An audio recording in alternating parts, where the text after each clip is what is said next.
Hi everyone, welcome back to my channel.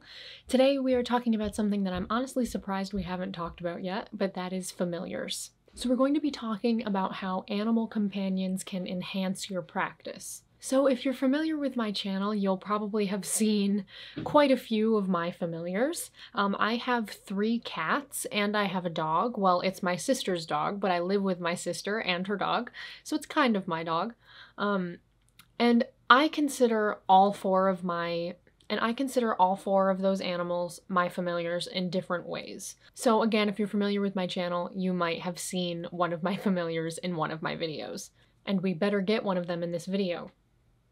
We're talking about you guys. Come in here. Come over here and be in the video. And before we get started, remember that if you enjoy my channel, you can become a member of my channel by hitting that join button down below, and you get special perks that are only for members, like early access to videos and voting in polls to decide what video I make next. So if you want to have more power and be more involved in my community, then hit that join button. And don't forget to subscribe to my channel so you can keep up to date on all of the content I'm making. So familiars are animals that either participate or aid you in witchcraft and spiritual practice. And they can be any kind of animal. They don't have to be a mammal, they don't have to be a cat, they don't have to be a dog. My sister has a familiar that is her snake. So you can have any animal as a familiar. I've seen people who have bird familiars, so you're really not limited to one type of animal or a mammal. So a familiar can be a pet that you have. It could be that you adopt an animal, and as you get to know each other and as they get acclimated into your home, you find that they are a familiar of yours. On the flip side of that, you could adopt a pet and they have absolutely no interest in your spiritual practice. And throughout mythology of several different cultures, you'll find that familiars are described as kind of energetic beings or spirit guides who decide to take a physical form so they can help us more consistently and more easily with our spiritual practice. We can look at familiars as a kind of shape-shifting energy being. They want to be on this physical plane with us to help us directly. So they take on the form of a cat, of a dog, of a snake, of a bird, of any kind of animal. So sometimes familiars are said to be shapeshifters. And sometimes these familiars of ours will return to us consistently through reincarnation. So there are several of my cats that I have that I've actually had before. They're cats that died when I was a child, and they have returned to me for whatever reason. So sometimes a pet who was your familiar will be reincarnated and return to you in that way, so they can continue to support you and help you and have that relationship with you. And this participation of your familiars can look like a lot of different things depending on the type of animal and depending on what your own practice looks like. So just to give you guys some examples, for me, again, I have 3 cats. So the way my cats tend to support me, they each have their own personality, so it changes from cat to cat, but they will almost always sit with me when I do ritual. They'll come over to the altar and sniff around. They want to sit on my lap while I'm doing spiritual work. They want to just watch. A lot of the time I'll have 1, 2, sometimes even all 3 of my cats surrounding me, just sitting and watching. Not doing anything, just watching. And they help that way. 2 of my cats actually have an intense obsession with fire.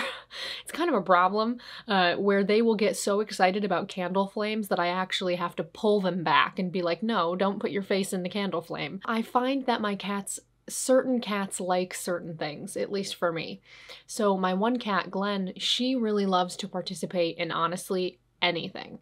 She will help me with any kind of working that I'm doing, whether it's a healing, a spell, a ritual, just a meditation, even just spiritual study. She loves to just sit with me and hold space for the working.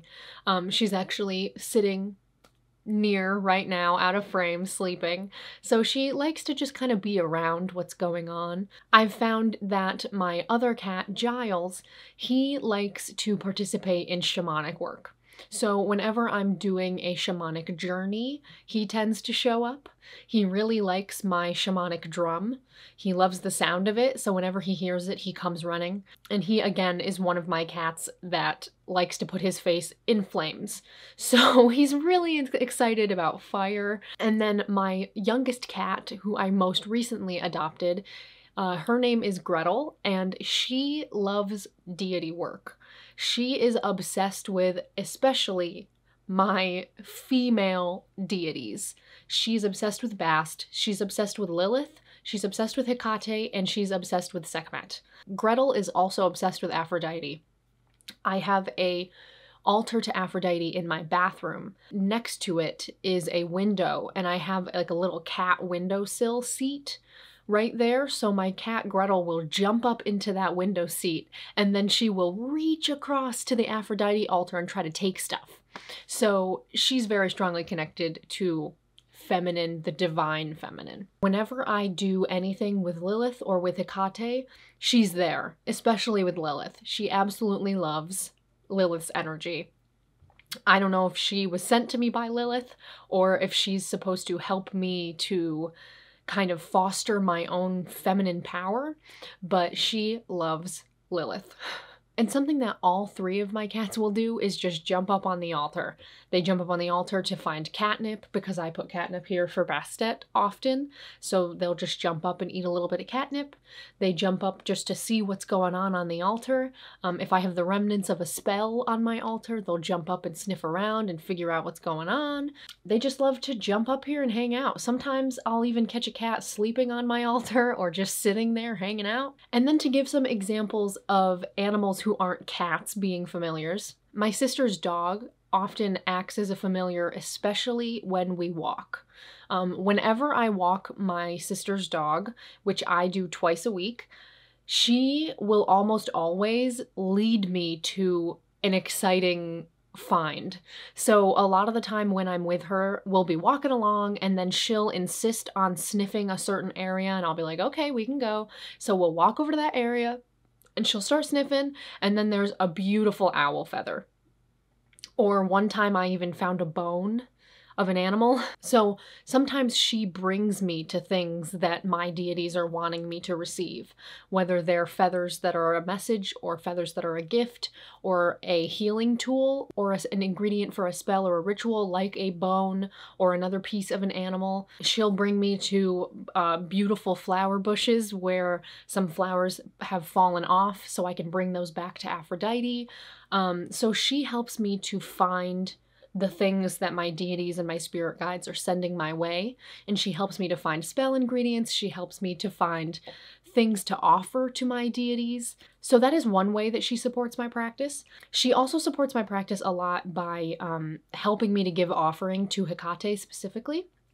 A lot of the time at dusk, my sister's dog Venus will want to go outside and play. Dusk is a time of power for Hecate. It's that in-between time when the sun is setting and the moon is rising. And oftentimes you can see the sun and the moon at the same time at that time of day. So Venus will always want me to take her outside and play with her. And I see that as a form of offering to Hecate, spending time in that liminal space and also giving something to a dog, which is so connected to Hecate. So that's another way that she supports my practice. Another example of a type of familiar is my sister's snake. His name is Sibelius, and he supports her not only by being a kind of hub for her Hecate altar, because she has her Hecate altar next to his terrarium. He also helps her a lot with her own personal struggles. So he helps her a lot with anxiety, with feeling uneasy, and he will do this simply by just slithering around her. That sensation is very, very calming to her, and he has a lot of calming energy. And you know, if you're not someone who likes snakes, then that's fine. But really, truly, this snake, Sibelius, has the sweetest, calmest energy. My sister rescued him from a situation where he was not thriving. He did not have all the things he should have had, and he was being touched by kids a lot. And he didn't like that. He's a very sensitive snake, and he likes being left alone except by the people he knows and loves and trusts, like his mom. So he is much happier living with us now, and he has the sweetest little calm energy, and honestly, he has the cutest little nose. But he aids in her practice that way, by being a connection to Hecate for her, and also by helping her with mental illness. And he also provides an offering to my sister Jordan when she needs it with his shed. Whenever he sheds his skin, that's something that my sister and myself give to Hecate on Deipnon. So that's another way that Sibelius aids in her practice. And my cats also aid me very much so with my mental illness, especially my oldest cat, Glenn. I adopted her when I was 18. So I've had her for, I think she just turned 7 actually. But she can always sense when I'm not feeling well, when I'm having a lot of mental health struggles, when I'm feeling triggered. She can always sense that. When she can sense my panic, she can sense my grief, she can sense my pain, and she always shows up. She will walk into the room and meow really loud until I pay attention to her, and just make me pet her and pet her and pet her until I feel better. So that is another way that you might find your pets acting as a familiar, helping you and supporting you and kind of being an emotional support animal. And the same can be said for my sister's dog. She is, like a lot of dogs, very, very sensitive and intuitive and loving and caring. So she will see that someone's crying and get upset and walk up to them and say, "No, don't cry, pet me," you know? So she's very supportive in that way also. And familiars that are your pets can be some of the strongest bonds that you'll ever form. Because not only are they taking care of you and helping you, but you're taking care of them. So it's a very, very strong and sacred relationship. And talking more about wild animals, receiving messages from wild animals, or even seeing animals in your dreams, these can be familiars. It might not be the same animal every time, but it will be the same species of animal or type of animal. So it could be that someone like me has a familiar that's a coyote. Obviously, I'm not going to have a pet coyote in my house, but I might see coyotes regularly in the wild. I might see coyotes in my dreams. And that would be enough for me personally to categorize that as a familiar, because they're showing up consistently to aid you, to give you messages, to support you, to tell you things, to protect you. So in that way, they're acting as a familiar. So they do not need to be your pet. You could see this familiar in a dream. You could see this familiar in the wild. So how do you know if a certain animal is your familiar? The first and biggest thing is they show interest in your spiritual work. So they'll spend time at your altar. If you start doing a spell, they'll show up. When you open ritual space, they're interested in what you're doing. They're interested in your ritual tools. Maybe they're even trying to take stuff a lot, pick things up in their mouth and leave with them, which are great signs that an animal is your familiar. And another way you can tell that an animal is your familiar is that they take care of you, or at least they try to. They might console you when you're upset. They might remind you of things that you are forgetting. So they take care of you in whatever way that you might need. They might also protect you from things, and they might be very sensitive. A lot of familiars are very psychically inclined and physically sensitive animals. So if you have a very sensitive dog, if you have a very sensitive cat, very sensitive other kind of animal, it could be that they're your familiar. And the biggest thing I always come back to with, is this animal my familiar, is that connection that the two of you have. If you have seemingly an unspoken, psychic, intuitive connection, then it's almost certain that they're your familiar.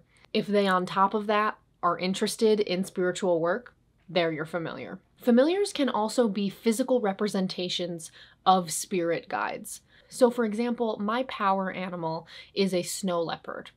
So my oldest cat, Glenn, who is 7 years old, she honestly looks like a domestic snow leopard. And she acts like it too, honestly. So in that way, she is a physical, live-in representation of my power animal. And she will behave like my power animal. Oftentimes when I call on my power animal and I feel that snow leopard in my space with me, I actually feel her now that I'm talking about her, she's here with us.